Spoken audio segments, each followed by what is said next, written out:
Good morning, it's Granny B from Fort Smith, Arkansas.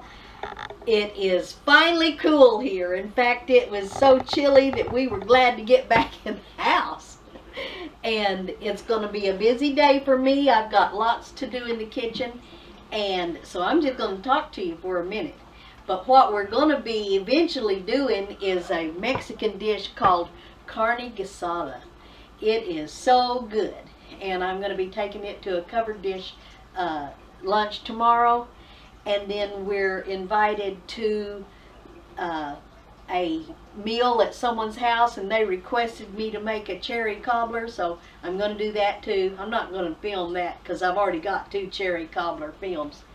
But remember back in the summer when I got that windfall of cherries for $1 a pound, and I canned 7 pints and had the 3 left over? Well, here they are, and I used up my odd jars. So I wanted to show you, that's been several months now, and these odd jars are still beautifully sealed. There's 1, 2, 3, see the odd jars? 4, that was just a mayonnaise jar, and 5. We're going to use 5 pints of these cherries today in that cherry cobbler. So, I'll set those aside, and then we're going to start talking about what in the world is carne guisada. Carne guisada is a Mexican stew type dish with a really heavy gravy. So, I bought some nice roasts from the market.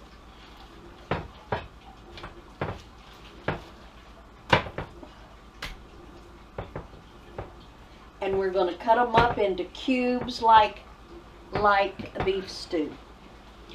And I'll just show you that just for a minute because you don't want to see the whole thing. But first of all, look all around and take off any bad spots. Here's a little bit of the silver. We can cut it off. Doesn't matter really, but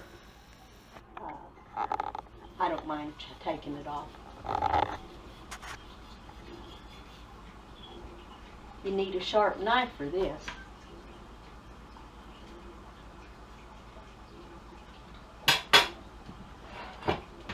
I've got a bowl here that I'm going to put some flour in because this needs to be heavily floured. I'm going to make my chunks of beef about this large and just put them in the bowl. So when I get all of that done, we'll come back. Okay, I'm back to the next step. I have chunked up 2 of those roasts. I've got 1 more to go. I've already peeled all of the silver and fat off that I'm going to get off of that one. And while I cut it into cubes, I'm going to take these scraps of fat and I'm going to start rendering them in a Dutch oven here. This is not part of the recipe. This is just a Granny B freebie tip. What I do with my scraps and fat is I render the fat out and brown this, and then I give that to my little dog for treats, or I give it to the birds, give it to the chickens or ducks, whatever. I try not to waste anything. So there's going to be quite a bit of fat that renders out of that, and you have to have a little bit of fat to start with when you start browning this anyway. So that's a little freebie for you, and I'll finish cutting this up and bring you back when I get to the next step. Okay, I rendered the scraps out, so there's some little crumbles for my little girl. It didn't leave me much fat, so I had to go to my freezer and pull a package out. Remember, in some of my other videos I talk about saving my beef fat just for purposes like this. And so I'm going to put it in there. And here I've got some flour, just plain flour. And I'm going to put these beef cubes in here. and just shake them around, get them real good and coated. You can do it like this, or depending on how much of a mess you want in your kitchen, which I always make a mess anyway, so it doesn't matter. You can just sprinkle flour right over it, right over your beef cubes.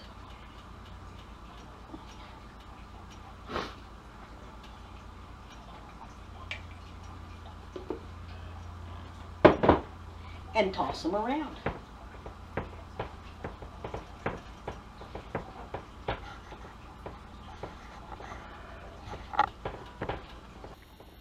So as they get good and floured, then drop them in here, and we're just going to brown those or sear them. What searing does to your meat is puts a crust, a coating of crust on it, so that the juices stay in that little piece of meat. And then that, once you continue roasting it, that's what makes it so tender. Plus, the browning gives it flavor. So we're just going to drop those in that pan and get them good and browned. And we're going to do that to all of these and take them out one by one until we've got them all browned. So again, this is going to be a little bit of a step, and we're going to cut it off here, and I'll bring you back when I get them browned. Okay, I've got the last batch of beef cubes browning in this pot. I had to do it in fours. I had to divide it up by 4. So here's some of them as they come out of the pot. And here's some that came out of the pot. And what I did with these, there was a little bit of flour left in that bowl. So I put them in the bowl, and I'm just going to stir them up again, so they'll get the last of that flour.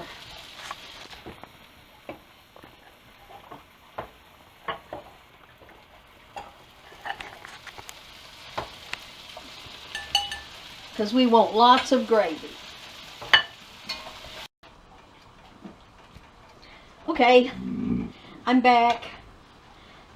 This has been cooking for about 10 minutes while I chopped up some bell peppers and onions and cleaned up my mess.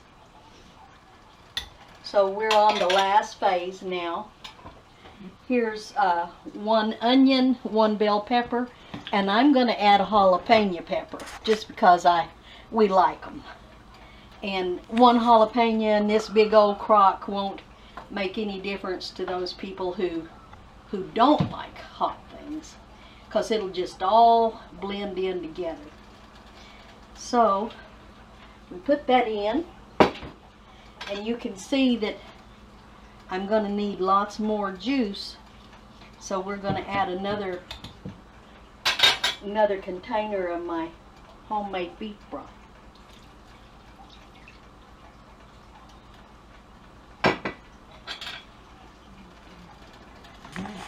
Okay, now that should give us enough gravy once that cooks down. And we're going to season it now. I've already seasoned it with my own homemade blend of salt and pepper. The most important seasoning in carne guisada is cumin. And so you want it to be pretty heavy on the cumin. You can use ground cumin, or you can use the whole seeds. I like it both ways.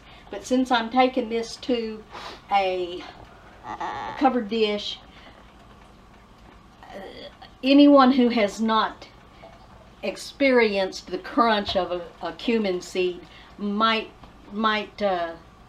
not like that texture. So I'm just going to use ground cumin today, and I'm going to use a good bit. I think that would probably be about 2 tablespoons.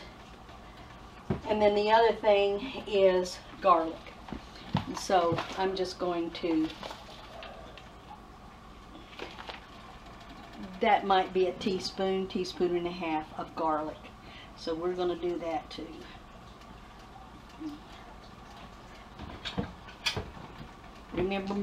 Remember my rule of stir with the big spoon and taste with the little spoon.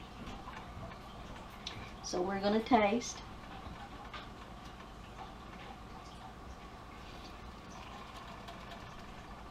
Oh man, that's already good.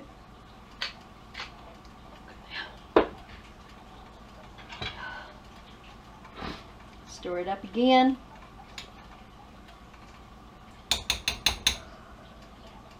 Dip with your big spoon, taste with your little spoon.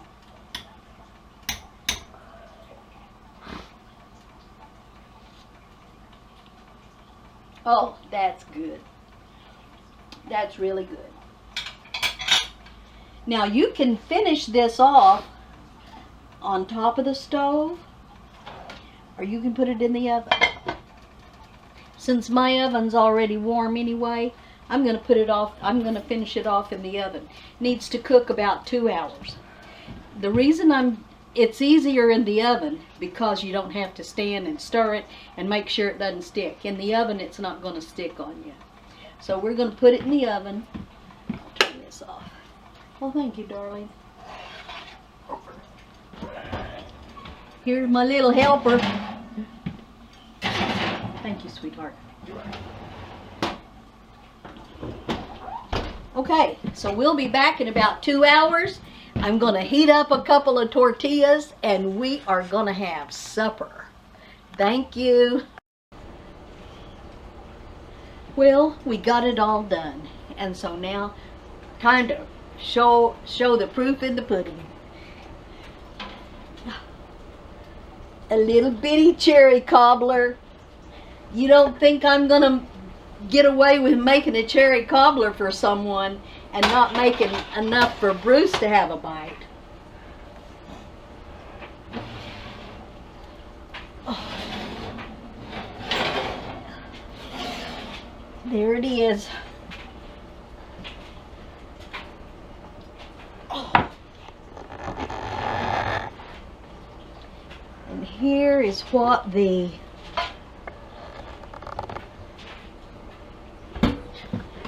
Carne Guisada looks like. Look at that thick gravy. And you don't see any onions or bell peppers. They have melted into that gravy. I'm going to show it to you on a plate.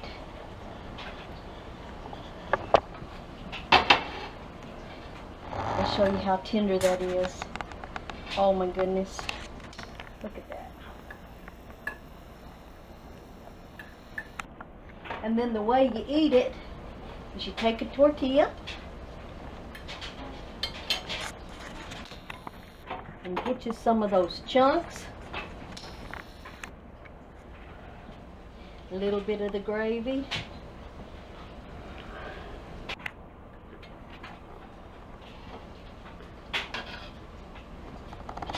So I'll have one and I'll let Brucey have one. Because he's got to save room for cherry cobbler. And there you go, tacos. Blow on it a little bit, darling, and then take a bite and tell me what you think. Tomorrow, when I take this to our lunch, blow, honey. It's hot. Tomorrow when I take tomorrow when I take this to our lunch, we'll offer them a choice between corn tortillas and flour tortillas or a spinach and herb wrap. I guess that's the seal of approval. Wonderful. So now I want him to take a bite of his cherry cobbler. Mrs. Bruce's mother used to always say, well, is it any count? So if this is any count, then we'll be taking the cobbler to the luncheon here soon too. You want to try it, sweetie?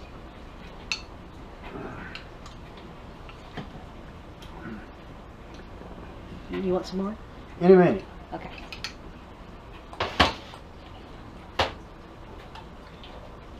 Blow, blow, blow.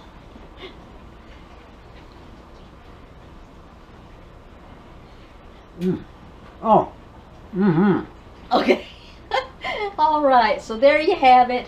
Carne guisada on tortillas. And then once again a cherry cobbler. And these have been Granny B's recipes. Take them and make them your own. Thank you.